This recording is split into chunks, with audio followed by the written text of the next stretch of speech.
मैंने इसे चुराया नहीं है, मुझे यह मिला है। पुलिस चौकी में फटेहाल कपड़ों में एक नौजवान अपनी बेगुनाही की दुहाई देते हुए रो पड़ा।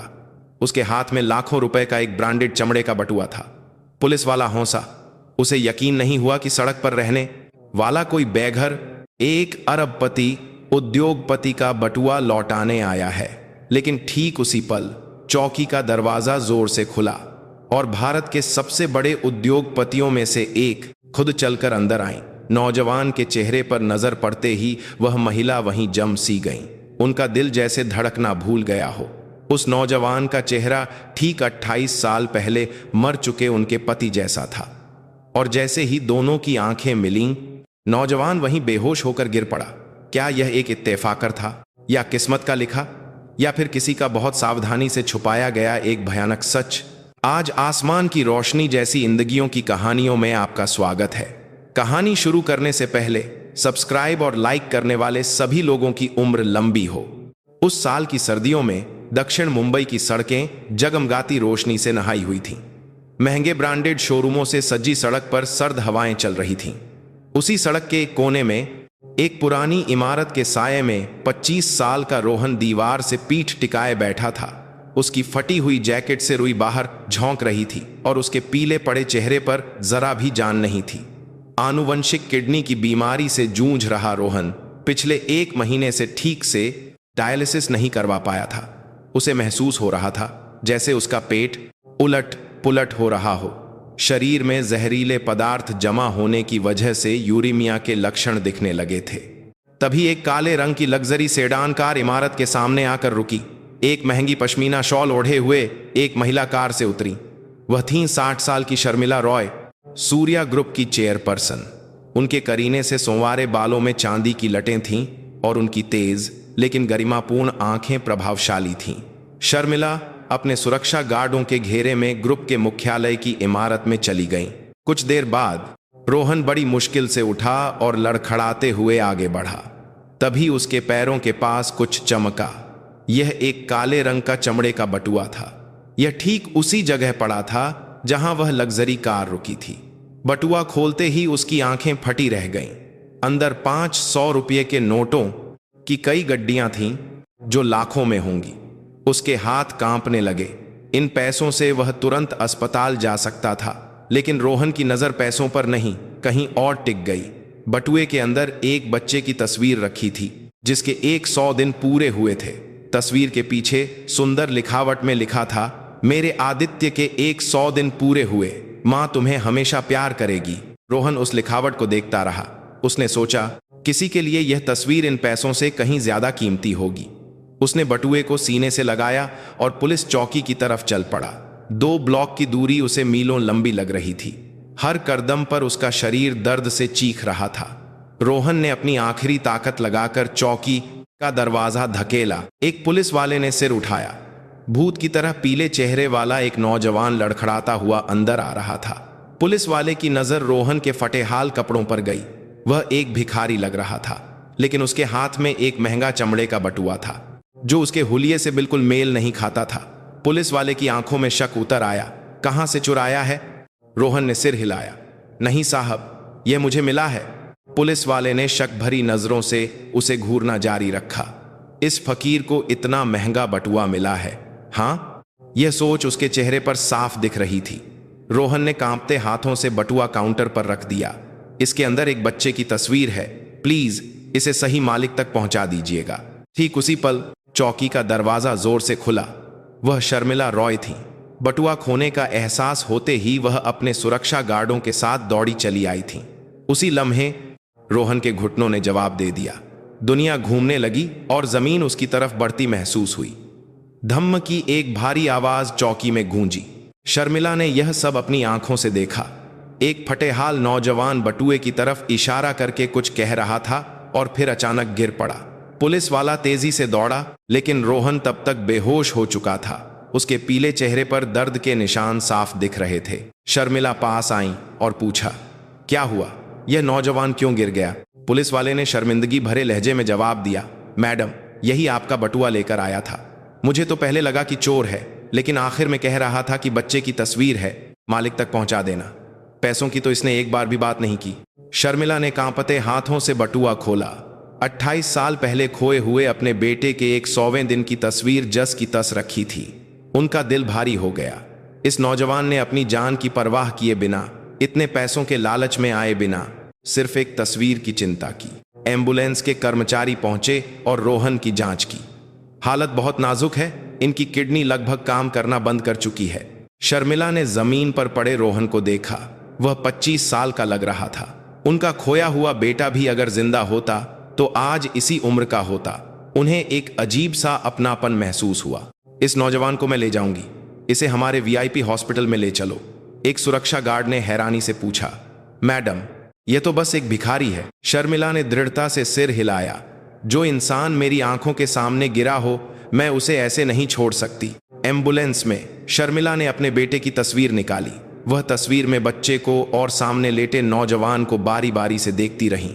28 साल का फासला था, तुलना करना मुश्किल था, लेकिन उनके दिल में एक अजीब सी हलचल हो रही थी। शर्मिला धीरे से बुदबुदाई, प्लीज हिम्मत मत हारना। सर्दियों की उस रात मुंबई की रोशनियों के नीचे किस्मत ने धीरे धीरे अपना पहला धागा खोलना शुरू कर दिया था। जब एम्बुलेंस सूर्या ग्रुप के वीआईपी अस्पताल पहुंची तो रात के 11 बज चुके थे। अस्पताल के दरवाजे पर डॉक्टरों की टीम पहले से ही तैयार खड़ी थी। शर्मिला के निर्देश पहले ही पहुंचा दिए गए थे।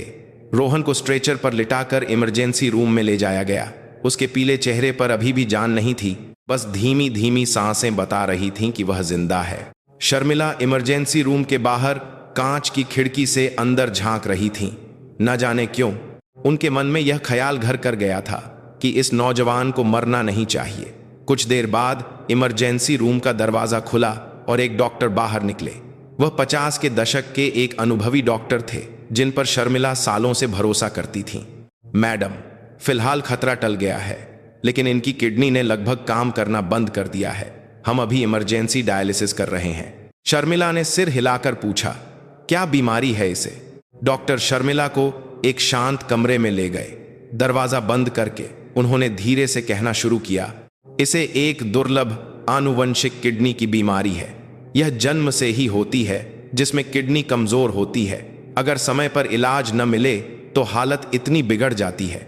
शर्मिला की आंखें फैल गईं, उनका दिल डूबने लगा।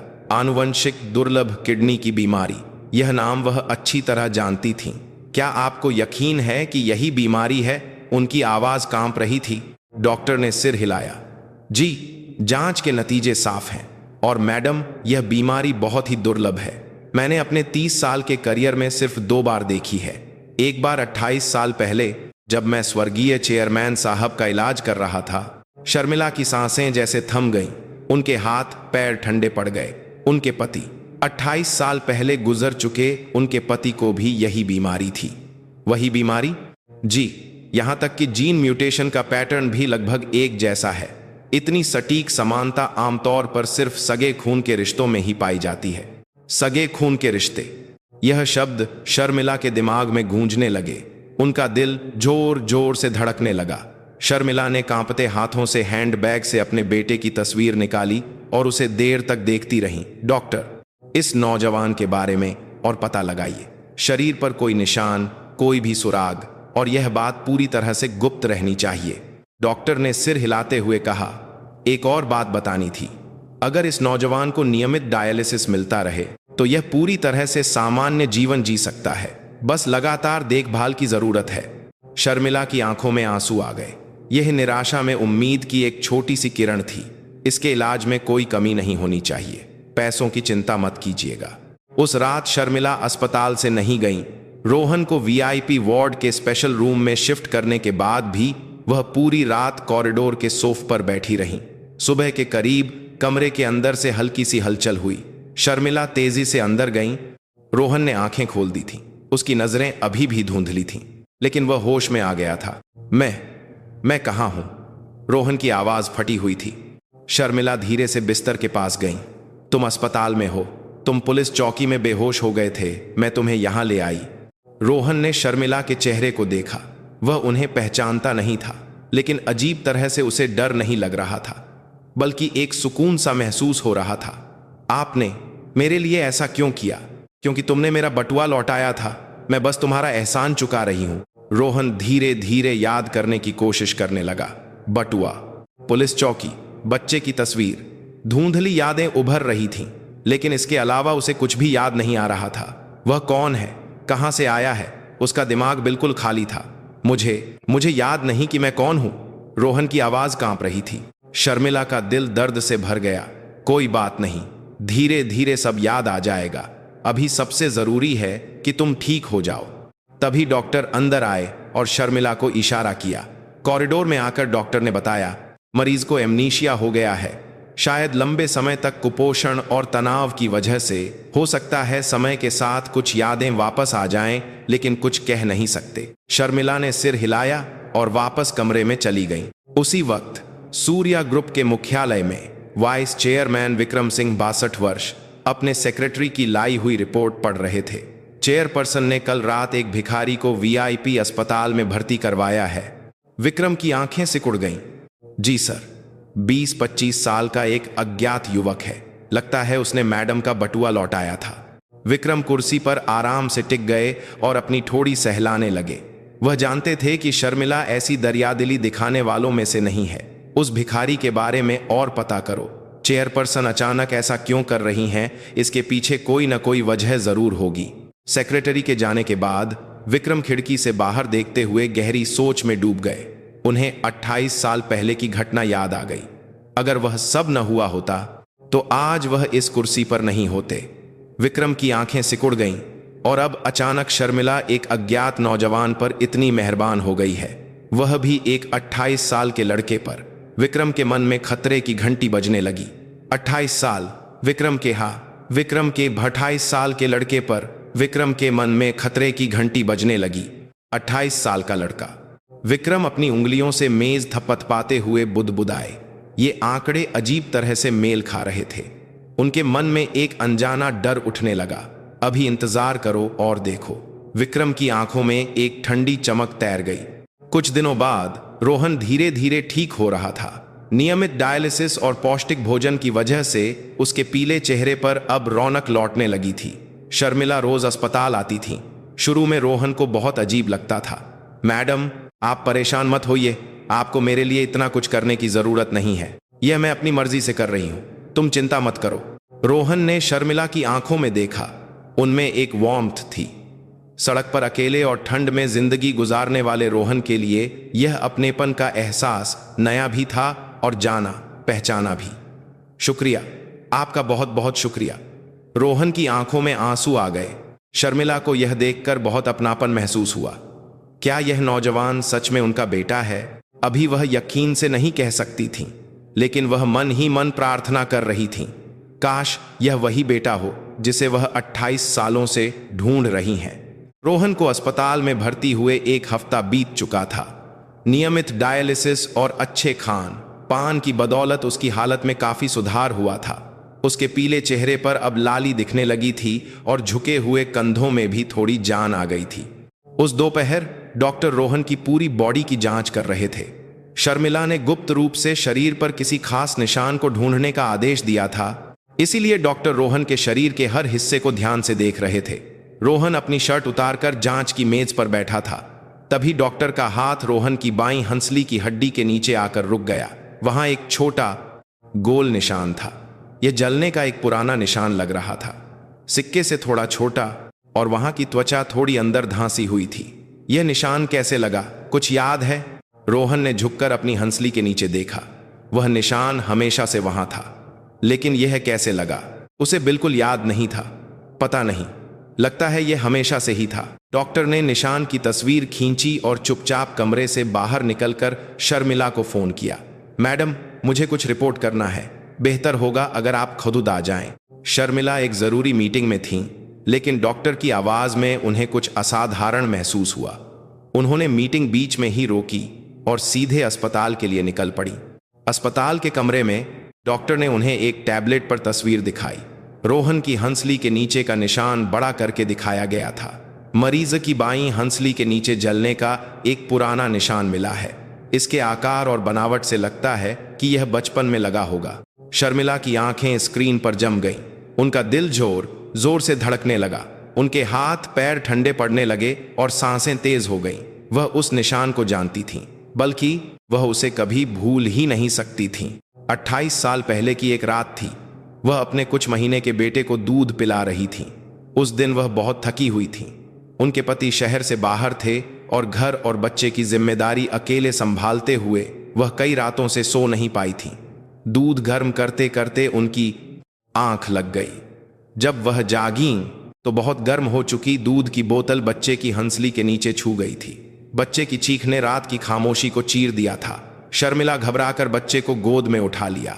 उसकी छोटी सी हंसली के नीचे एक गोल झलने का निशान बन गया था। उस रात शर्मिला बच्चे को गोद में लेकर पूरी रात रोती रही। एक मां होकर मैं ऐसा कैसे कर सकती हूं?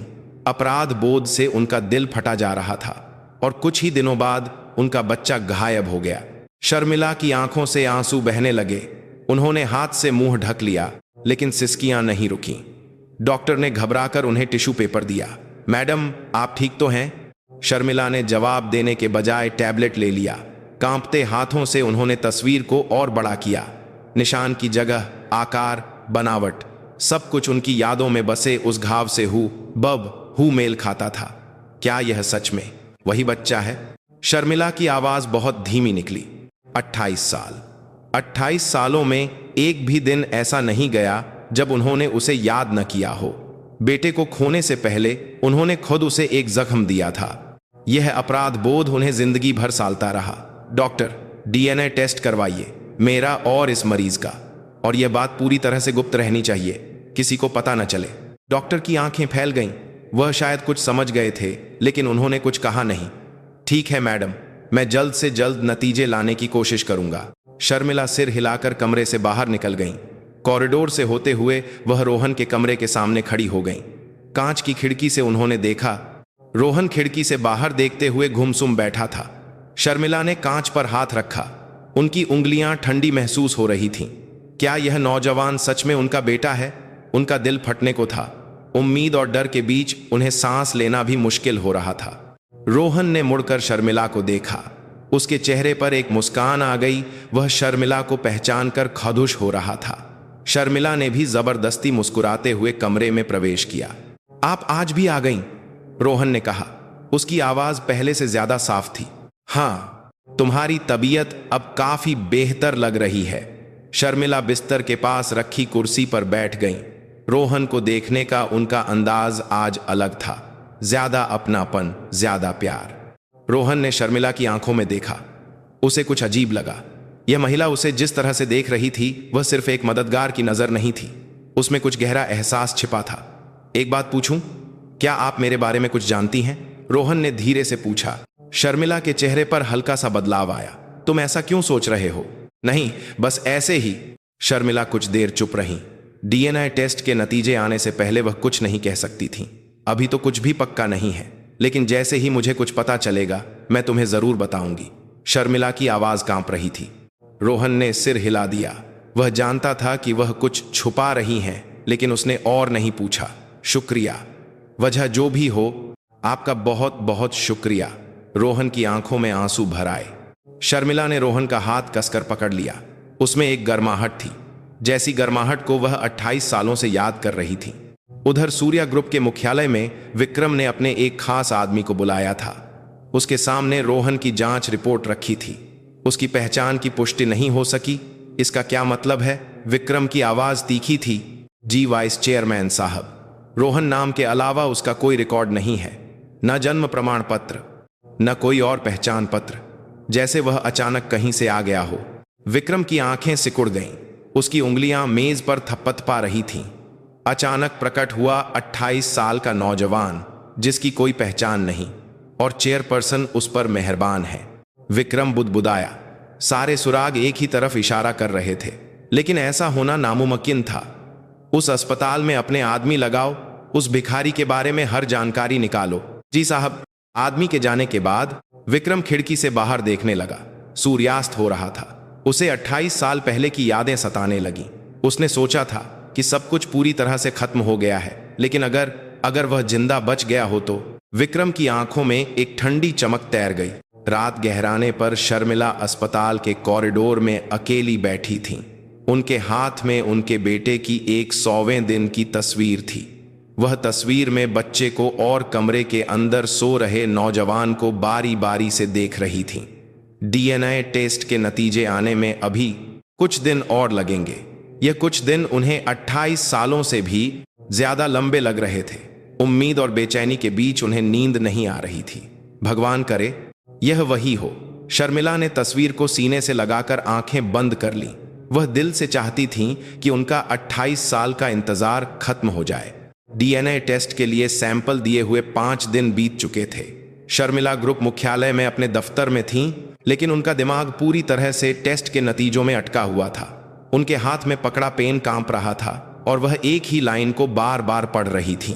दोपहर 3 बजे के करीब उनका फोन बजा। डॉक्टर का फोन था। शर्मिला का दिल जैसे रुक गया। उन्होंने कांपते हाथों से फोन उठाया। मैडम, नतीजे आ गए हैं। बेहतर होगा कि आप खुद आकर देख लें। शर्मिला ठीक से जवाब भी नहीं दे पाई और फोन काट दिया। उन्होंने अपनी सारी मीटिंग रद्द की और सीधे अस्पताल के लिए निकल पड़ी। अस्पताल के कमरे में डॉक्टर एक लिफाफा लिए इंतजार कर रहे थे। शर्मिला कुर्सी पर बैठ भी नहीं पा रही थीं। उनके पैरों में जान नहीं थी। नतीजा क्या आया? उनकी आवाज फट रही थी। डॉक्टर ने धीरे धीरे लिफाफा खोला। मैडम, मरीज रोहन। डॉक्टर चुप हो गए। शर्मिला का दिल फटने को था। मैडम, आपका सगा बेटा है। डीएनए 99.99% मैच हुआ है। शर्मिला के घुटने जवाब दे गए। डॉक्टर ने तेजी से उन्हें संभाला, लेकिन वह जमीन पर बैठ गईं। उनकी आंखों से आंसुओं की धार बह निकली। उन्होंने मुंह पर हाथ रख लिया, लेकिन रोने की आवाज को नहीं रोक सकी। 28 साल से जिस बेटे को वह ढूंढ रही थीं, वह जिंदा था। उनकी आंखों के ठीक सामने था। मेरा बच्चा। शर्मिला आगे कुछ नहीं कह पाई। उनका पूरा शरीर कांप रहा था। 28 साल की यादें, अपराध बोध, निराशा, सब कुछ एक साथ बाहर आ गया। डॉक्टर चुपचाप पीछे हट गए ताकि शर्मिला को थोड़ा वक्त मिल सके। काफी देर रोने के बाद शर्मिला ने आंसू पोंछे और उठी। शीशे में उनका चेहरा बिखरा हुआ था, लेकिन उनकी आंखों में पहले से कहीं ज्यादा मजबूती थी। डॉक्टर, यह बात पूरी तरह से राज रहनी चाहिए। मरीज को भी पता नहीं चलना चाहिए। डॉक्टर ने हैरानी से देखा। अभी सही वक्त नहीं है। उस बच्चे की जान को खतरा है। जब तक मैं उसे सुरक्षित रखने का इंतजाम नहीं कर लेती, किसी को कुछ पता नहीं चलना चाहिए। शर्मिला के दिमाग में विक्रम का चेहरा घूम गया। 28 साल पहले जब उनके पति की मौत हुई और बेटा गायब हुआ, तो सबसे ज्यादा फायदा उसी को हुआ था। शर्मिला को हमेशा से शक था, लेकिन उनके पास कोई सबूत नहीं था। शर्मिला रोहन के कमरे की तरफ बढ़ी। दरवाजा खोलने पर उन्होंने देखा कि रोहन खिड़की के पास खड़ा है। सूरज की रोशनी उसके चेहरे पर पड़ रही थी। शर्मिला का दिल भर आया। मेरा बेटा, मेरा बच्चा यहाँ है। आप आ गईं। रोहन मुस्कुराया। शर्मिला ने सामान्य दिखने की बहुत कोशिश की, लेकिन उनकी आंखें बार बार भर आ रही थीं। आज एक अच्छी खबर लेकर आई हूं। तुम्हारी तबीयत अब काफी ठीक है। तुम अस्पताल से छुट्टी ले सकते हो। रोहन के चेहरे पर मिले जुले भाव आए। खुशी और चिंता। छुट्टी? लेकिन मैं जाऊंगा कहां? रोहन की आवाज धीमी हो गई। उसके पास जाने के लिए कोई जगह नहीं थी। शर्मिला ने रोहन का हाथ पकड़ा। चिंता मत करो, मैं तुम्हें एक नौकरी का प्रस्ताव देना चाहती हूं। क्या तुम मेरे पर्सनल असिस्टेंट के तौर पर काम करोगे? इलाज भी चलता रहेगा। रोहन हैरान रह गया। मैं?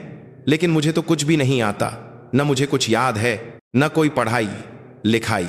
तुम सीख जाओगे, मैं तुम्हें सब कुछ सिखाऊंगी। शर्मिला की आंखों में सच्चाई थी। रोहन ने उन आंखों में देखा। वह मना नहीं करना चाहता था। वह इस दयालु इंसान के पास रहना चाहता था। क्या यह सच में ठीक रहेगा? बिल्कुल। रोहन ने कुछ देर सोचा और फिर सिर हिला दिया। मैं करूंगा, शुक्रिया। शर्मिला के चेहरे पर एक चमकदार मुस्कान आ गई। आखिरकार वह अपने बेटे को अपने पास रख सकती थीं। कुछ दिनों बाद रोहन को अस्पताल से छुट्टी मिल गई। शर्मिला रोहन को ग्रुप मुख्यालय की सबसे ऊपरी मंजिल पर बने एक गुप्त पेंट हाउस में ले गईं। आम कर्मचारियों को पता भी नहीं था कि वहां कोई पेंट हाउस है। जब लिफ्ट सबसे ऊपरी मंजिल पर रुकी, तो रोहन की आंखें खुली रह गईं। एक बड़ा सा लिविंग रूम, कांच की दीवारों से दिखता मुंबई का नजारा, शानदार फर्नीचर। सड़क पर जिंदगी गुजारने वाले रोहन के लिए यह एक दूसरी दुनिया थी। तुम यहीं रहोगे, जो भी जरूरत हो मुझे बताना। शर्मिला ने पेंट हाउस के एक कोने में बने मेडिकल एरिया को दिखाया। वहां डायलिसिस की सबसे आधुनिक मशीनें लगी थीं। तुम्हारा डायलिसिस यहीं होगा। मैंने एक मेडिकल टीम भी लगा दी है। रोहन की आंखों में आंसू आ गए। सड़क पर मर रहे एक इंसान की कोई इतनी देखभाल कैसे कर सकता है? मैंने तो सिर्फ आपका बटुआ लौटाया था, लेकिन आप मेरे लिए इतना कुछ कर रही हैं। मुझे बहुत शर्मिंदगी हो रही है। शर्मिला सच बताना चाहती थी। तुम मेरे बेटे हो, लेकिन अभी नहीं। मेरे पास इसकी एक वजह है। अभी के लिए बस मुझ पर भरोसा करो। रोहन ने सिर हिला दिया। उसने शर्मिला पर भरोसा करने का फैसला किया। अगले दिन से रोहन की नई जिंदगी शुरू हुई। शर्मिला ने रोहन को असिस्टेंट पर्सनल सेक्रेटरी का पद दिया। आधिकारिक तौर पर उसका काम चेयरपर्सन के शेड्यूल का ध्यान रखना था, लेकिन असल में शर्मिला रोहन को बिजनेस मैनेजमेंट की बारीकियां सिखा रही थीं। वे साथ में मीटिंग की फाइलें देखते और जरूरी फैसलों पर चर्चा करते। रोहन सब कुछ बहुत तेजी से सीख रहा था। उसे कुछ याद नहीं था, लेकिन उसका दिमाग बहुत तेज था। तुम बहुत जल्दी सीखते हो, शर्मिला ने तारीफ करते हुए कहा। रोहन शर्माते हुए हंसा। क्योंकि मेरे पास एक अच्छी टीचर है। शर्मिला का दिल भर आया। मेरा बेटा, आखिरकार मेरा ही बेटा है। एक दिन शर्मिला ने एक बड़ी मीटिंग में रोहन को पहली बार सबसे मिलवाया। यह है मिस्टर रोहन, जो आज से मेरे पर्सनल असिस्टेंट के तौर पर काम करेंगे। मैं इन्हें एक जरूरी प्रोजेक्ट सौंपने वाली हूं। उम्मीद है आप सब सहयोग करेंगे। मीटिंग हॉल में बैठे सभी अधिकारियों की नजरें रोहन पर टिक गईं। रोहन ने घबराते हुए सिर झुकाकर सबका अभिवादन किया। लोगों के बीच कानाफूसी शुरू हो गई।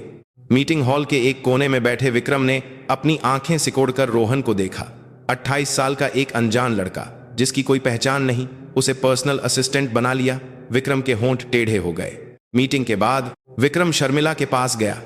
मैडम, उस नौजवान के बारे में, एक अनजान आदमी को पर्सनल सेक्रेटरी रखना, मुझे थोड़ी चिंता हो रही है। विक्रम की आवाज तो नर्म थी, लेकिन आंखों में तेजी थी। मैंने उसे अच्छी तरह परख लिया है, कोई समस्या नहीं है। फिर भी यह ग्रुप के राजों से जुड़ा पद है, हमें थोड़ा और सावधान रहना चाहिए। मेरे फैसले पर भरोसा रखिए वाइस चेयरमैन, इस बारे में और बात करने की जरूरत नहीं है। शर्मिला की आवाज में दृढ़ता थी। विक्रम आगे कुछ नहीं बोला, लेकिन उसकी आंखों में शक साफ दिख रहा था। दफ्तर से निकलकर विक्रम ने तुरंत अपने खास आदमी को फोन किया। अस्पताल से कुछ पता चला?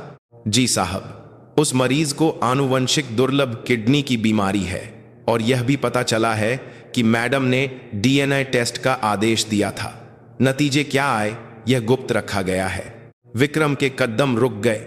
उसका दिल डूब गया। आनुवंशिक दुर्लभ किडनी की बीमारी, यह तो 28 साल पहले मरे हुए चेयरमैन को थी, और डीएनए टेस्ट, सारी कड़ियां जुड़ रही थीं। वह कमीना जिंदा बच गया था। विक्रम ने दांत पीसे। 28 साल पहले उसने उसे ठिकाने लगाने का साफ आदेश दिया था, लेकिन वह जिंदा लौट आया, और शर्मिला को सब कुछ पता चल चुका है। मैं चुप नहीं बैठ सकता। विक्रम की आंखों में एक खौफनाक चमक तैर गई। अगर वॉरिस बोठारी में बात पीसे मात पीसे में हाथ दोपराए लौट आया है, तो उसे दोबारा रास्ते से हटाना होगा। विक्रम अपने दफ्तर की खिड़की पर खड़ा रात के आसमान को देख रहा था। मुंबई की रोशनियां उसके पैरों तले थीं, लेकिन उसकी आंखों में कुछ और ही चल रहा था। उसके दिमाग में बस एक ही ख्याल घूम रहा था।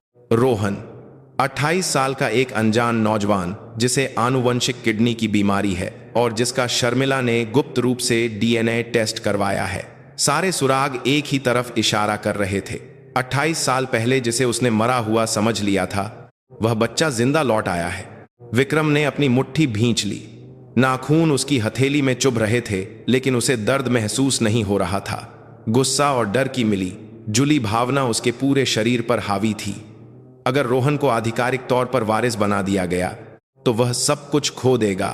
28 सालों में बनाई गई ताकत, दौलत, इज्जत, और 28 साल पुराना जुर्म सामने आ गया तो वह हत्या की साजिश के जुर्म में जेल जाएगा। ऐसा हरगिज नहीं हो सकता था। विक्रम ने मेज पर बैठकर अपने खास आदमी को बुलाया। रोहन के बारे में और कुछ पता चला? आदमी ने सिर झुकाकर रिपोर्ट दी। जी साहब, रोहन इस वक्त मुख्यालय की सबसे ऊपरी मंजिल के पेंट हाउस में रह रहा है। वहीं डायलिसिस की मशीनें लगी हैं और एक नर्सों की टीम रोज उसका इलाज करने जाती है। विक्रम की आंखों में चमक आ गई। डायलिसिस, अगर वह न हो तो क्या होगा? आनुवंशिक किडनी की बीमारी वाले मरीज का अगर डायलिसिस बंद हो जाए तो यूरीमिया हो जाता है। शरीर में जहर फैलने लगता है और कुछ ही दिनों में उसकी मौत हो सकती है। विक्रम के होंठों पर एक हल्की मुस्कान आ गई। उसे रास्ता मिल गया था। अगर डायलिसिस में रुकावट डाल दी जाए तो मौत प्राकृतिक लगेगी। उस नर्सों की टीम के बारे में पता करो, देखो कि क्या उनमें से कोई ऐसा है जिसे पैसों की सख्त जरूरत हो। आदमी सिर हिलाकर चला गया। कुछ दिनों बाद वह जानकारी लेकर लौटा। टीम में एक सुनीता नाम की नर्स है, 35 साल की है, अकेले अपने बच्चे को पालती है। उसका बच्चा बीमार है और अस्पताल के बिल बहुत ज्यादा हैं। उस पर काफी कर्ज भी है। विक्रम की आंखें चमक उठीं। यह एकदम सही निशाना था। उस औरत से संपर्क करो, मैं खुद उससे मिलूंगा। अगली शाम विक्रम शहर के एक महंगे होटल में सुनीता से मिला। सुनीता घबराई हुई सी बैठी थी। उसे समझ नहीं आ रहा था कि सूर्या ग्रुप के वाइस चेयरमैन ने उसे क्यों बुलाया है। घबराइए नहीं, मैं आपके लिए एक अच्छा प्रस्ताव लेकर आया हूं, विक्रम ने मुस्कुराते हुए कहा। लेकिन उस मुस्कान के पीछे एक ठंडी साजिश छिपी थी। मैंने सुना है कि आपका बच्चा बहुत बीमार है, अस्पताल का खर्च उठाना मुश्किल हो रहा होगा। सुनीता के चेहरे पर हैरानी छा गई। आपको यह कैसे पता? विक्रम ने मेज पर एक लिफाफा रखा। सुनीता ने धीरे से लिफाफा खोला। अंदर चेक थे, 50 लाख रुपए। यह क्या है? सुनीता की आवाज कांप रही थी। यह एडवांस है, काम पूरा होने पर इतने ही और मिलेंगे। कैसा काम? विक्रम आगे की ओर झुका और अपनी आवाज धीमी कर ली। तुम रोहन नाम के मरीज को जानती हो? तुम्हें बस उसकी किडनी की दवा को नकली दवा से बदलना है। सुनीता का चेहरा सफेद पड़ गया। ये तो हत्या होगी। हत्या नहीं, एक बीमार मरीज की हालत बिगड़ गई, बस किसी को शक नहीं होगा। सुनीता ने सिर हिलाया। उसके हाथ कांप रहे थे। मैं यह नहीं कर सकती। मैं एक नर्स हूं, मेरा काम लोगों की जान बचाना है, लेना नहीं। विक्रम की आंखें ठंडी हो गईं। तुम जानती हो कि अगर तुम अपने बच्चे के अस्पताल का बिल नहीं चुका पाई तो क्या होगा? इलाज रुक जाएगा और तुम्हारा बच्चा मर जाएगा। फैसला तुम्हारा है, एक अनजान लड़के को बचाना है या अपने बच्चे को। सुनीता का चेहरा बिगड़ गया। उसकी आंखों में आंसू आ गए। विक्रम ने उसकी सबसे कमजोर नस पर चोट की थी। मैं तुम्हें कुछ दिन का वक्त देता हूं, अच्छी तरह सोच लो। विक्रम यह कहकर उठ गया। 4 दिन बीत गए। सुनीता सो नहीं पा रही थी। जब भी वह अपने बच्चे के अस्पताल का बिल देखती, उसका दिल टूट जाता। कर्ज बढ़ता जा रहा था और जल्द ही उसके बच्चे का इलाज बंद होने का खतरा था और उसकी आंखों के सामने 50 लाख का चेक था। इन पैसों से वह अपने बच्चे को बचा सकती थी। सुनीता पूरी रात रोती रही। उसे रोहन का चेहरा याद आया। हर बार डायलिसिस के बाद वह कितने प्यार से शुक्रिया कहता था। लेकिन उसे अपने बच्चे का चेहरा भी याद आया, जो अस्पताल में अपनी मां का इंतजार कर रहा था। आखिरकार सुनीता ने फैसला कर लिया। कांपते हाथों से उसने विक्रम को फोन किया। मैं यह करूंगी। उसकी आवाज फट रही थी। अगले दिन सुनीता को विक्रम की भेजी हुई नकली दवाएं मिलीं। वे सिर्फ चीनी और पाउडर की गोलियां थीं, जिनका कोई असर नहीं था। उस दोपहर सुनीता पेंट हाउस पहुंची। रोहन ने हमेशा की तरह मुस्कुराकर उसका स्वागत किया। सुनीता जी, आज भी आप मेहनत कर रही हैं। रोहन की उस मासूम मुस्कान को देखकर सुनीता का दिल टूट गया, लेकिन उसने अपने बच्चे का चेहरा याद किया और हिम्मत बांधी। डायलिसिस के बाद सुनीता रोहन की दवाओं के डिब्बे के पास गई। उसके हाथ बुरी तरह कांप रहे थे। उसने इधर उधर देखा और असली दवाओं को निकालकर उनकी जगह नकली दवाएं रख दी। मुझे माफ कर देना, सुनीता मन ही मन बुदबुदाई। उसकी आंखों से आंसू बह निकले, लेकिन उसने जल्दी से उन्हें पोंछ लिया। उधर विक्रम एक और योजना पर काम कर रहा था। सिर्फ दवा बदलना काफी नहीं था। अगर रोहन मर भी गया तो शर्मिला शक कर सकती थी, इसलिए उसने रोहन को बदनाम करने का फैसला किया। विक्रम ने ग्रुप के गुप्त खातों में हेर फेर करना शुरू कर दिया। उसने रोहन के पद का इस्तेमाल करके ऐसे सबूत बनाए जिनसे लगे कि रोहन ने एक बड़ा घोटाला किया है। अब यह ठीक है। विक्रम ने जाली दस्तावेजों को देखकर संतोष से मुस्कुराया। उसकी योजना थी कि जैसे ही रोहन यूरेमिया से बेहोश होगा, वह इन दस्तावेजों को पुलिस को सौंप देगा। तब रोहन एक घोटालेबाज के तौर पर गिरफ्तार हो जाएगा और जेल में उसे सही इलाज नहीं मिलेगा। 2 दिन बीत गए। रोहन को कुछ अजीब महसूस होने लगा। उसका शरीर पहले की तरह भारी लगने लगा था और जी मिचला रहा था। डायलिसिस के बावजूद उसकी हालत सुधर नहीं रही थी। अजीब है, ऐसा क्यों हो रहा है? रोहन ने माथे पर हाथ रखा। ठंडा पसीना बह रहा था। उसे सड़क पर मरते समय जैसा महसूस होता था, वैसा ही फिर से महसूस होने लगा था। जब शर्मिला पेंट हाउस पहुंची तो रोहन का चेहरा देखकर चौंक गई। रोहन, तुम्हारा चेहरा इतना उतरा हुआ क्यों है? रोहन ने जबरदस्ती मुस्कुराने की कोशिश की। कुछ नहीं, शायद थोड़ी थकान है। लेकिन शर्मिला की आंखों को धोखा नहीं दिया जा सकता था। रोहन का चेहरा फिर से पीला पड़ रहा था। उसके होंठों पर भी सफेदी छाई हुई थी। मुझे डॉक्टर को बुलाना होगा, तुम्हारी जांच फिर से करवानी पड़ेगी। रोहन ने सिर हिलाया। मैं सच में ठीक हूं, आपको परेशान करने के लिए माफी चाहता हूं। शर्मिला ने रोहन का हाथ पकड़ा। वह ठंडा था, पहले की तरह ठंडा होता जा रहा था। शर्मिला के मन में एक अनहोनी की आशंका उठी। मुझे और ध्यान रखना चाहिए था, माफ करना। शर्मिला की आवाज कांप रही थी। रोहन ने सिर हिलाते हुए जवाब दिया, आप यह क्या कह रही हैं? आपकी वजह से ही तो मैं जिंदा हूं। रोहन की बात सुनकर शर्मिला की आंखों में आंसू आ गए। शर्मिला ने मन ही मन कसम खाई, वह हर हाल में इस बच्चे को बचाएगी। लेकिन शर्मिला यह नहीं जानती थी कि उस वक्त भी रोहन के शरीर में जहर फैल रहा था और विक्रम का जाल धीरे धीरे कसता जा रहा था। नकली दवा खाते हुए 4 दिन बीत चुके थे। रोहन की हालत तेजी से बिगड़ रही थी। सुबह जब उसकी आंख खुली तो उसका शरीर शीशे की तरह भारी लग रहा था। उंगली हिलाना भी मुश्किल था। रोहन बड़ी मुश्किल से उठा और बाथरूम की तरफ गया। आईने में अपना चेहरा देखकर वह चौंक गया। उसकी त्वचा पीली पड़ गई थी और आंखों के नीचे गहरे काले घेरे थे। होंठ सूखे और फटे हुए थे। यह क्या हो रहा है? इलाज तो चल रहा है। रोहन बुदबुदाया और वॉश बेसिन को पकड़ लिया। तभी अचानक उसका पेट उल्टा और उसे जोरदार उल्टी हुई। उसने कुछ खाया नहीं था, सिर्फ पीला कड़वा पानी बाहर आया। ऐसा लगा जैसे कोई उसका पेट निचोड़ रहा हो। काफी देर बाद रोहन ने खुद को संभाला। पैरों में जान नहीं थी, इसलिए वह दीवार के सहारे लिविंग रूम में आया। वह सोफे पर गिरते पड़ते बैठ गया।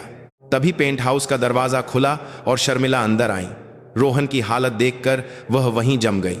रोहन! शर्मिला दौड़कर उसके पास आई। उन्होंने रोहन के चेहरे को अपने दोनों हाथों में लेकर देखा। पीली त्वचा, बेजान आंखें।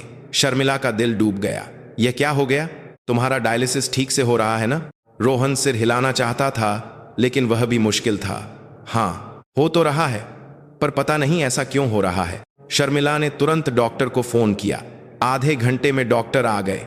रोहन की जांच करने के बाद डॉक्टर के चेहरे पर चिंता की लकीरें गहरी होती गईं। उन्होंने ब्लड प्रेशर नापा, आंखों की जांच की और त्वचा की हालत देखी। यह यूरेमिया के लक्षण हैं। शरीर में जहर तेजी से फैल रहा है।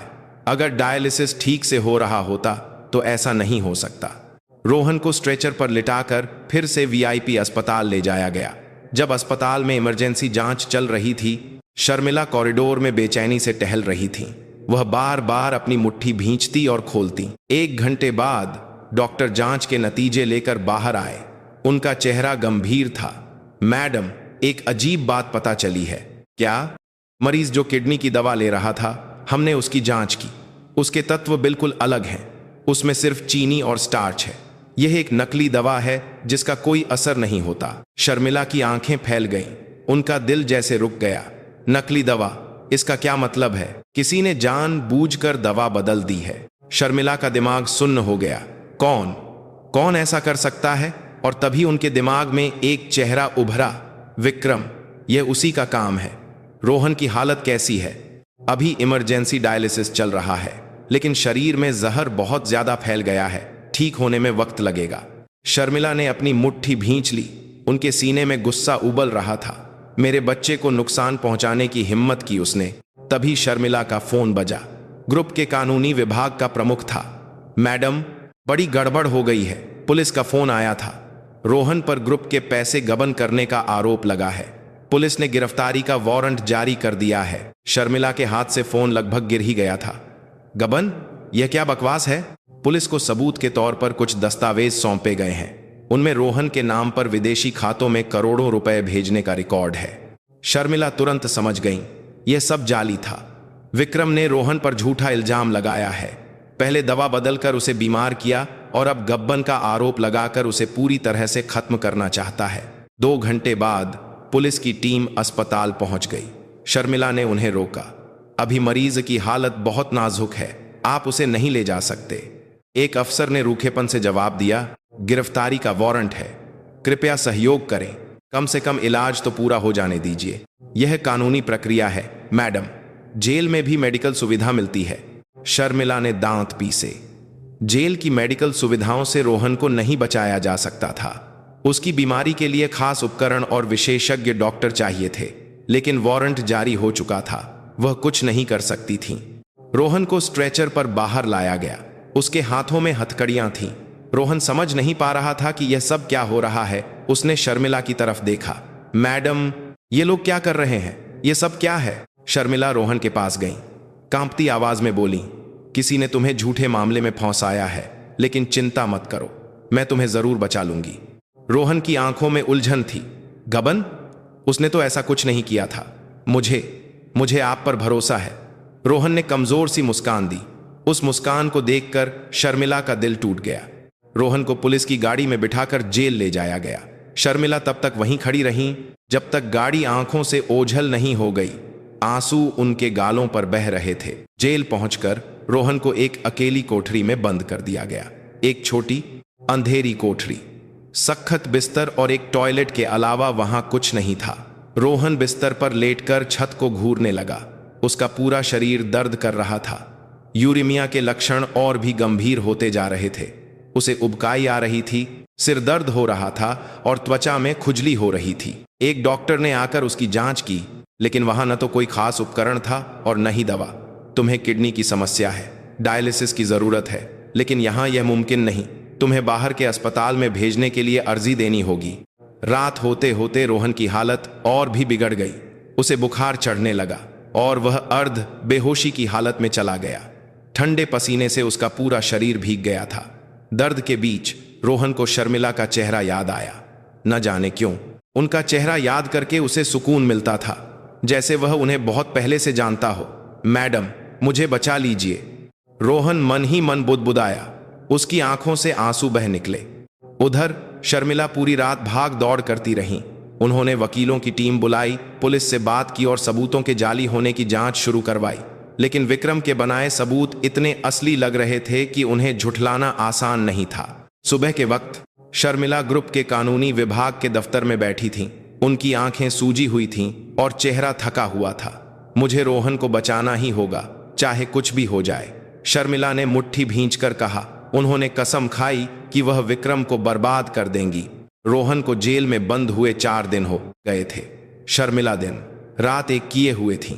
उन्होंने देश के सबसे अच्छे वकीलों की टीम तैयार की और जाली सबूतों की परतें उधेड़ना शुरू कर दिया। लेकिन विक्रम के बनाए सबूत इतने पक्के थे कि उन्हें झुठलाना मुश्किल हो रहा था। तभी शर्मिला के दिमाग में एक ख्याल आया।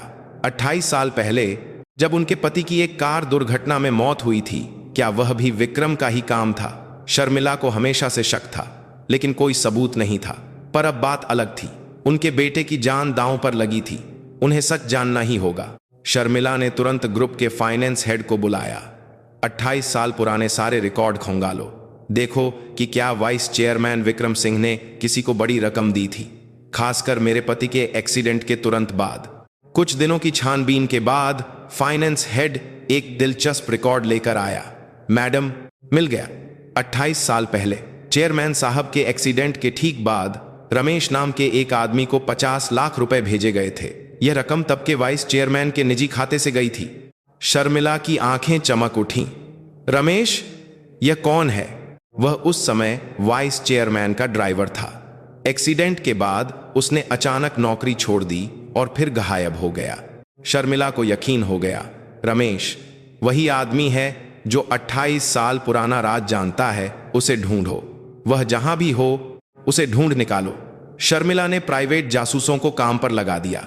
2 दिन और 2 रात की तलाश के बाद आखिरकार रमेश का पता चल गया। वह शहर के बाहर एक पुराने से घर में रह रहा था। शर्मिला ने खुद वहां जाने का फैसला किया। सुरक्षा गार्डों को बाहर छोड़कर वह अकेले घर के सामने खड़ी हुई। उन्होंने पुराना दरवाजा खटखटाया। काफी देर बाद दरवाजा चरमराते हुए खुला।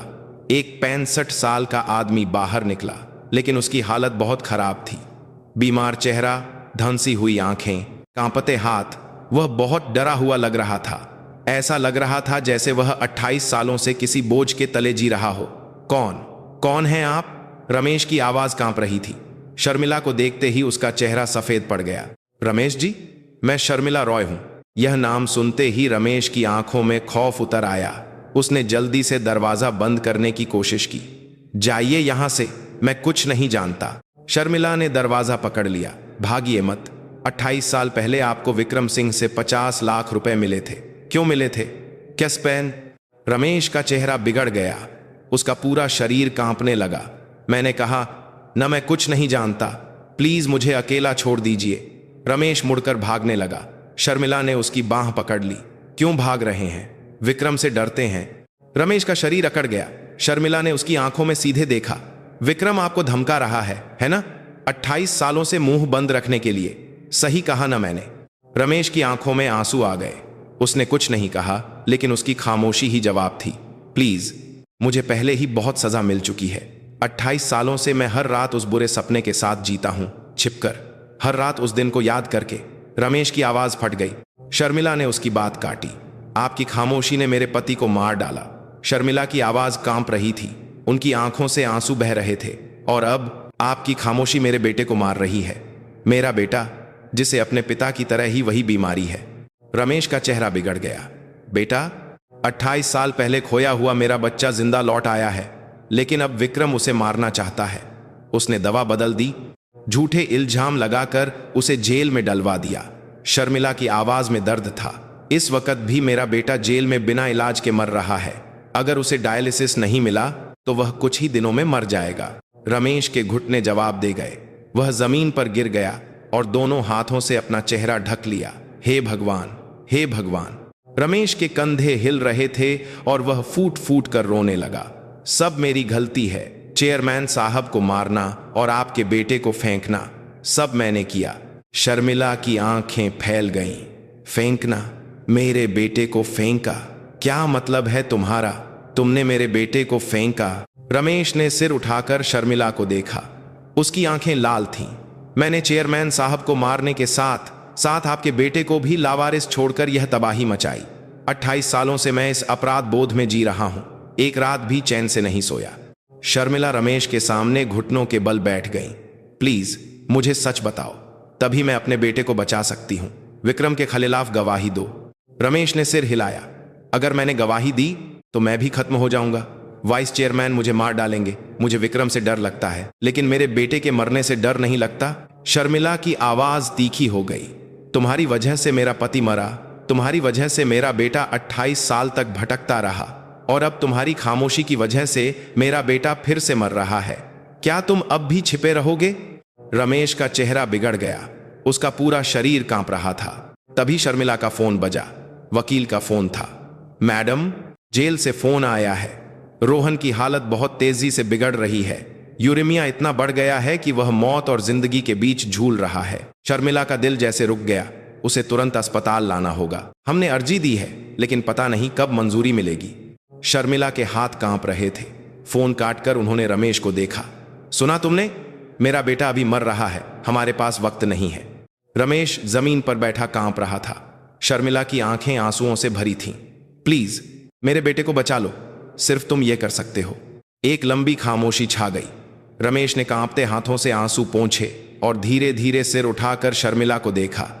आपके बेटे को बचाना ही शायद मेरा आखिरी प्रायश्चित होगा।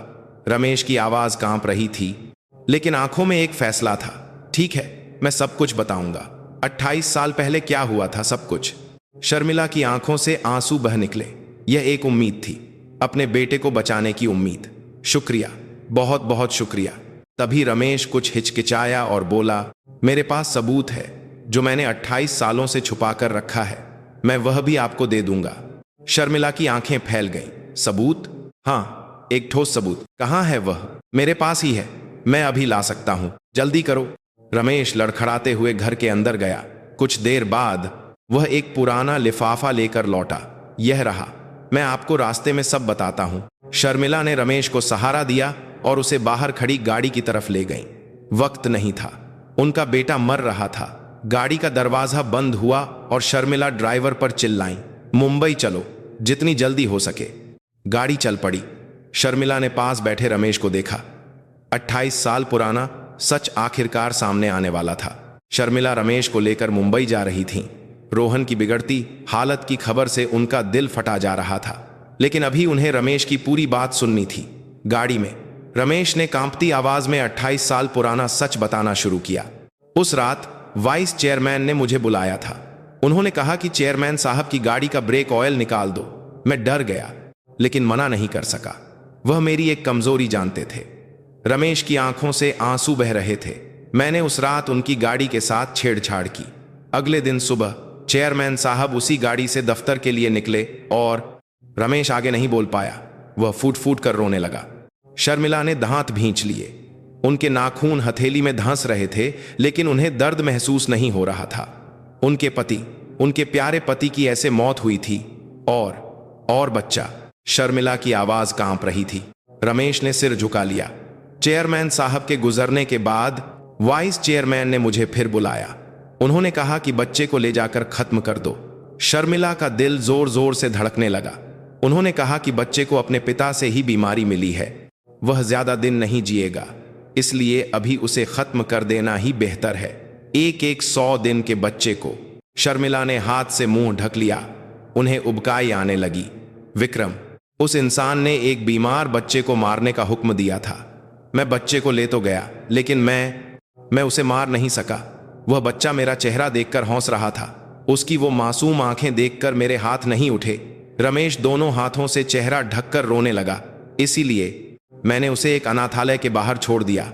मैंने बच्चे के हाथ से सोने का कंगन निकालकर वाइस चेयरमैन को दे दिया, सबूत के तौर पर कि मैंने उसे मार दिया है। वह उसे देखकर खड़ुश हो गए थे। शर्मिला की आंखों से आंसू बहने लगे। उनका बेटा, एक 100 दिन का बच्चा, ऐसे छोड़ दिया गया था। 28 सालों में उसने क्या क्या सहा होगा, कितनी तकलीफें उठाई होंगी।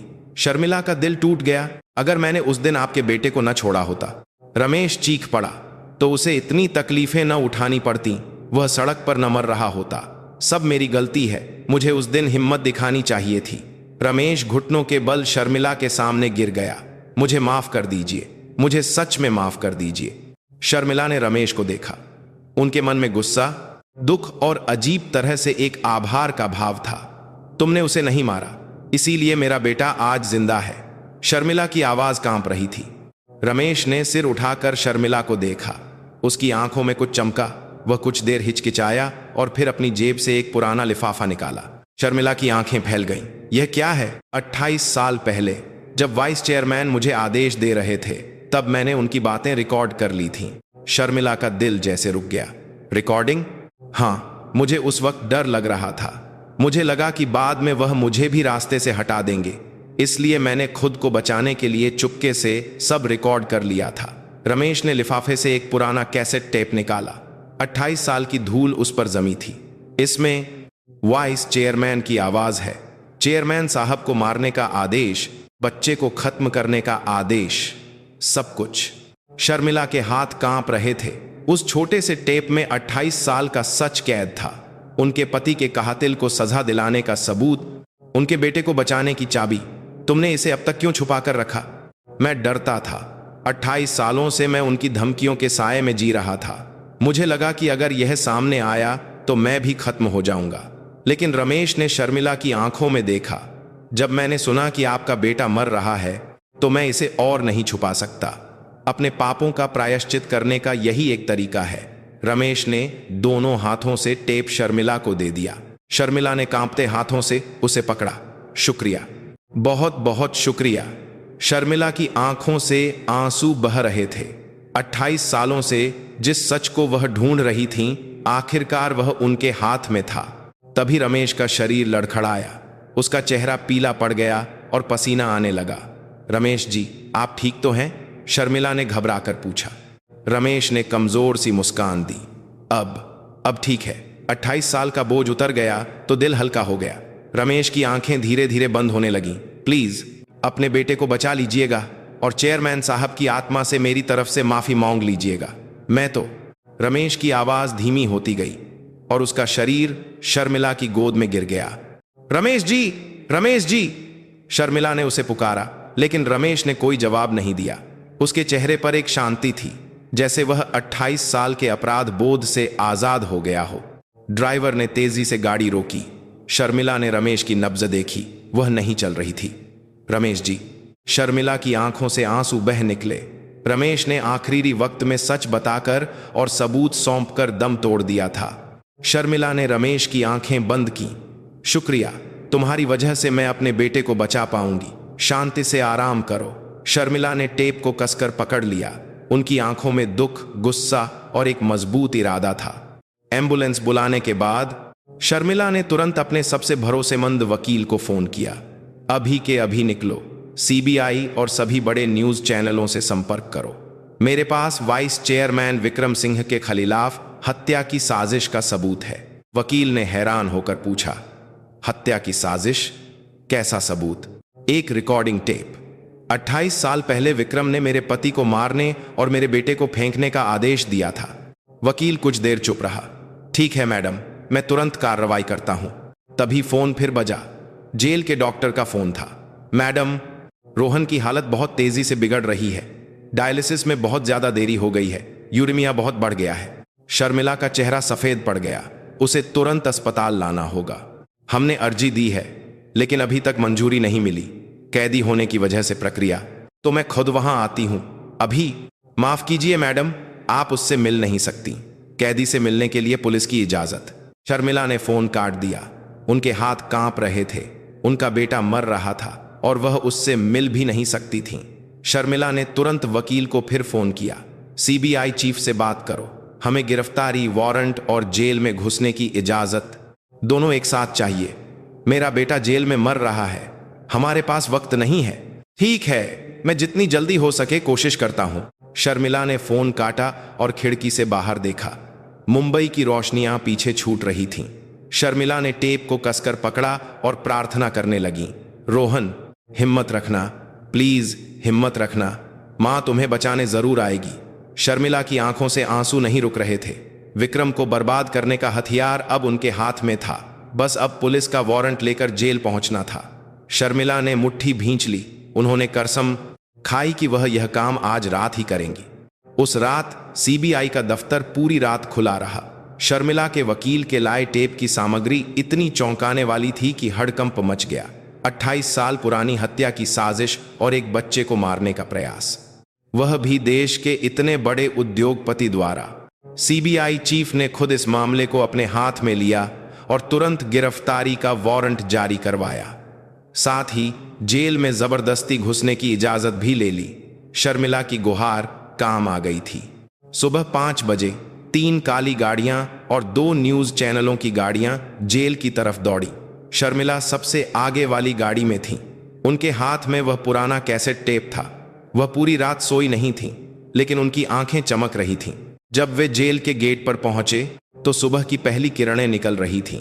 गाड़ी से उतरकर शर्मिला सीबीआई अफसरों और पत्रकारों के साथ गेट के सामने खड़ी हो गईं। कैमरों के फ्लैश चमकने लगे और माइक उनकी तरफ बढ़ गए। मैडम, इतनी सुबह जेल आने की क्या वजह है? शर्मिला ने सीधे कैमरे में देखा। उनकी आवाज कांप रही थी, लेकिन साफ थी। विक्रम सिंह 28 साल पहले मेरे पति का कातिल और मेरे एक 100 दिन के बच्चे को फेंकने वाला अपराधी है, और अब वह मेरे जिंदा लौटे बेटे को फिर से मारने की कोशिश कर रहा है। पत्रकारों में हलचल मच गई। फ्लैश और तेज हो गए। मेरे पास सबूत है।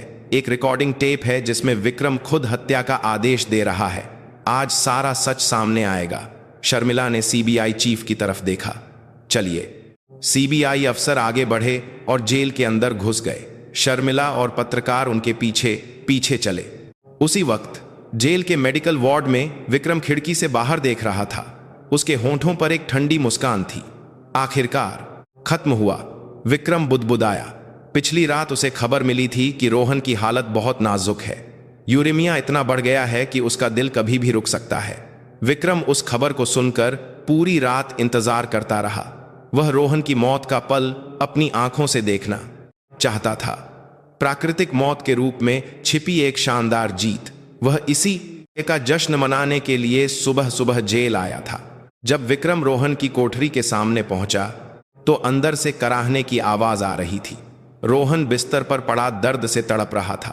उसका चेहरा पीला और होंठ नीले पड़ गए थे।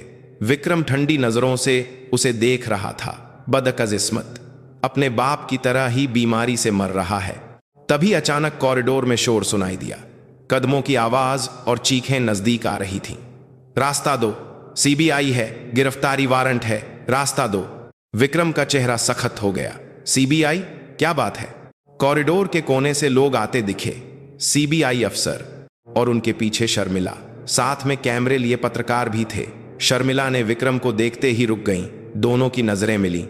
शर्मिला, विक्रम ने धीमी आवाज में कहा। उसके चेहरे पर अभी भी घमंड था। तुम यहां क्या कर रही हो? अपने बेटे की लाश लेने आई हो? शर्मिला की आंखों में आग जल उठी। उन्होंने मुट्ठी भींच ली। लाश? मेरा बेटा अभी जिंदा है। शर्मिला ने कोठरी के अंदर झांका। रोहन बिस्तर पर पड़ा कराह रहा था। वह जिंदा था, अभी जिंदा था। रोहन। शर्मिला तेजी से कोठरी के अंदर गईं। उन्होंने रोहन का हाथ पकड़ा। वह बर्फ की तरह ठंडा था। डॉक्टर, डॉक्टर को बुलाओ, शर्मिला चिल्लाई। साथ आई मेडिकल टीम तेजी से अंदर आई। रोहन की हालत देखकर उनका चेहरा सफेद पड़ गया। यूरेमिया बहुत गंभीर है, दिल कभी भी रुक सकता है। हमें तुरंत इलाज शुरू करना होगा। टीम तेजी से काम करने लगी। इंजेक्शन लगाए गए, हार्ट मॉनिटर जोड़ा गया, ऑक्सीजन मास्क लगाया गया। शर्मिला ने रोहन का हाथ नहीं छोड़ा। आंसू उनके गालों पर बह रहे थे। हिम्मत रखो रोहन, प्लीज हिम्मत रखो। यह सब देखकर विक्रम का चेहरा बिगड़ गया। उसकी योजना खराब हो रही थी। यह क्या कर रहे हो? तुम एक कैदी के साथ ऐसा नहीं कर सकते। विक्रम आगे बढ़ा, लेकिन एक सीबीआई अफसर ने उसे रोक लिया। तभी शर्मिला धीरे धीरे उठी। वह विक्रम की तरफ बढ़ी। उनकी आंखें आंसुओं से भरी थीं, लेकिन उनमें एक आग जल रही थी। विक्रम सिंह, शर्मिला की आवाज कॉरिडोर में गूंजी। मेरा बेटा मेरे उस पति का आखिरी वंशज है जिसे तुमने मारा था। विक्रम का चेहरा सख्त हो गया। शर्मिला एक कदम और आगे बढ़ी। 28 साल पहले तुमने मेरे पति को मारने का आदेश दिया था। ब्रेक ऑयल निकालकर उसे एक एक्सीडेंट का रूप देने को कहा था और मेरे एक 100 दिन के बच्चे को खत्म करने को कहा था। क्या बकवास है, बिना सबूत के। शर्मिला ने अपनी जेब से पुराना कैसेट टेप निकाला। विक्रम का चेहरा सफेद पड़ गया। जानते हो यह क्या है? 28 साल पहले जो तुमने रमेश को आदेश दिया था, यह उसकी रिकॉर्डिंग है। इसमें तुम्हारी आवाज साफ साफ कैद है। विक्रम के होंठ कांपने लगे। यह कैसे? रमेश ने इसे 28 सालों तक छुपा कर रखा था। तुम्हारी धमकियों से डरकर वह चुप रहा, लेकिन मरने से ठीक पहले उसने यह मुझे दे दिया। शर्मिला की आवाज कांप रही थी। इसमें तुम खुद कह रहे हो, चेयरमैन को खत्म कर दो, बच्चे को भी खत्म कर दो। पत्रकारों के कैमरे यह सब रिकॉर्ड कर रहे थे। लाइव टेलीकास्ट चल रहा था। विक्रम सिंह, सीबीआई चीफ आगे बढ़े। हत्या की साजिश और एक बच्चे को मारने के प्रयास के आरोप में तुम्हें गिरफ्तार किया जाता है। अफसर विक्रम की तरफ बढ़े। जैसे ही उन्होंने हथकड़ी लगानी चाही, विक्रम चिल्लाया, यह सब झूठ है, यह जाली सबूत है। विक्रम छटपटाने लगा, लेकिन अफसरों ने उसे कसकर पकड़ लिया। तभी कोठरी के अंदर से मेडिकल टीम की घबराई हुई आवाज आई, दिल रुक गया है, डिफिब्रिलेटर लाओ। शर्मिला का चेहरा सफेद पड़ गया। वह तेजी से कोठरी की तरफ भागी। रोहन बिस्तर पर बिना हिले डुले पड़ा था। हार्ट मॉनिटर पर एक सीधी लकीर थी। रोहन, रोहन। शर्मिला चीख पड़ी। मेडिकल टीम ने रोहन के सीने पर डिफिब्रिलेटर रखकर बिजली का झटका दिया। रोहन का शरीर उछला, लेकिन मॉनिटर पर अभी भी सीधी लकीर थी। फिर से टीम ने दोबारा झटका दिया। शर्मिला ने हाथ जोड़कर प्रार्थना की, भगवान प्लीज इसे बचा लो। और तभी हार्ट मॉनिटर पर एक हल्की सी लहर उठी। बीप बीप, कमजोर लेकिन नियमित धड़कन। नब्ज लौट आई है, जल्दी से अस्पताल ले जाना होगा। शर्मिला की आंखों से आंसू बह निकले। रोहन बच गया था, शुक्रिया, बहुत बहुत शुक्रिया। शर्मिला ने रोहन का हाथ पकड़ा। ठंडा था, लेकिन नब्ज चल रही थी। रोहन को स्ट्रेचर पर लिटाकर एम्बुलेंस की तरफ ले जाया गया। कॉरिडोर में हथकड़ी पहने विक्रम को घसीटकर ले जाया जा रहा था। शर्मिला एम्बुलेंस में चढ़ते हुए एक बार विक्रम की तरफ मुड़ी। उनकी आंखों में आंसू थे, लेकिन एक जीत की चमक भी थी। खत्म हुआ अरुण, मैंने आखिरकार बदला ले लिया। शर्मिला मन ही मन बुदबुदाई और रोहन का हाथ कसकर पकड़ लिया। अब बस तुम्हें बचाना है। हिम्मत रखो रोहन, मां तुम्हें जरूर बचाएगी। एम्बुलेंस का सायरन बजा और वह अस्पताल की तरफ दौड़ पड़ी। 28 साल बाद एक नई सुबह हो रही थी। रोहन को अस्पताल के आईसीयू में भर्ती हुए 4 दिन हो गए थे। शर्मिला एक पल के लिए भी वहां से नहीं हटी। वह एक सख्त कुर्सी पर बैठी, रोहन का हाथ थामे रातें गुजार रही थी। रोहन अभी भी बेहोश था, लेकिन उसका दिल नियमित रूप से धड़क रहा था और इमरजेंसी डायलिसिस की वजह से यूरेमिया का स्तर भी धीरे धीरे कम हो रहा था। शर्मिला रोहन के चेहरे को देखते हुए बुदबुदाती, मैंने 28 साल इंतजार किया है, बस थोड़ा और हिम्मत रखो। चौथे दिन सुबह डॉक्टर शर्मिला के पास आए। मैडम, मरीज की हालत अब काफी स्थिर है, लेकिन पूरी तरह से ठीक होने के लिए किडनी ट्रांसप्लांट की जरूरत है। शर्मिला ने सिर हिलाया। मैंने कहा था ना कि मैं अपनी किडनी दूंगी। मैचिंग टेस्ट के नतीजे आ गए। डॉक्टर के चेहरे पर एक अजीब भाव आया। नतीजे आ गए हैं, पूरी तरह से मैच हुआ है। जेनेटिक मिलान इतना सटीक है कि यकीन करना मुश्किल है। शर्मिला की आंखों में आंसू आ गए। तो ट्रांसप्लांट हो सकता है? जी, अगर आप तैयार हैं तो हम इसी हफ्ते ऑपरेशन कर सकते हैं। मैं तैयार हूं, तुरंत कीजिए, शर्मिला ने बिना सोचे जवाब दिया। 2 दिन बाद ऑपरेशन हुआ। यह 8 घंटे तक चलने वाला एक बड़ा ऑपरेशन था। शर्मिला की एक किडनी रोहन को लगा दी गई। ऑपरेशन सफल रहा। डॉक्टरों ने इसे एक चमत्कार कहा। मां, बेटे का ट्रांसप्लांट होने की वजह से कोई खास समस्या नहीं हुई और रोहन की किडनी तेजी से काम करने लगी। ऑपरेशन के 3 दिन बाद दोपहर में रोहन ने आंखें खोली।